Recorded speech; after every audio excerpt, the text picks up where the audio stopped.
এসছে যে শরীকদের কারো পুরো বা অধিকাংশ উপার্জন যদি হারাম হয় তাহলে কারো কোরবানি সহি হবে না। এটা কিন্তু অত্যন্ত গুরুত্বপূর্ণ একটা বিষয়। আমাদের সমাজে আমরা নিশ্চয় জানব যে কার উপার্জন পরিপূর্ণ বা অধিকাংশ কামাইটাই হারাম থেকে আসে।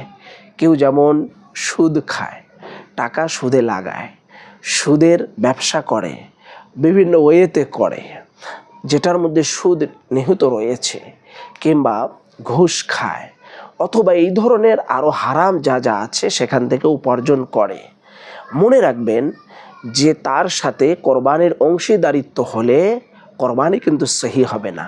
এই জন্য যখন আমরা অংশীদারকে নির্বাচন করব যে আমরা অমুকের সাথে কোরবানি দিতে চাচ্ছি, অমুকের সাথে আমরা কোরবানি দিতে চাচ্ছি, এইভাবে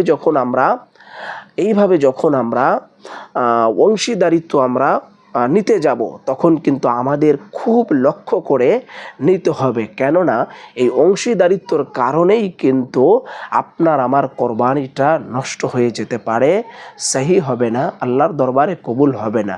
শুধু ওই জায়গাতে এটা আমাদের হবে, হয়তো মাংস খাওয়াটা হবে, কিন্তু কোরবানি কিন্তু আল্লাহর বারগাহতে আল্লাহ পাকের জন্য, আল্লাহ পাকের দরবারে কবুল হবে না। এই জন্য সাবধান হতে হবে।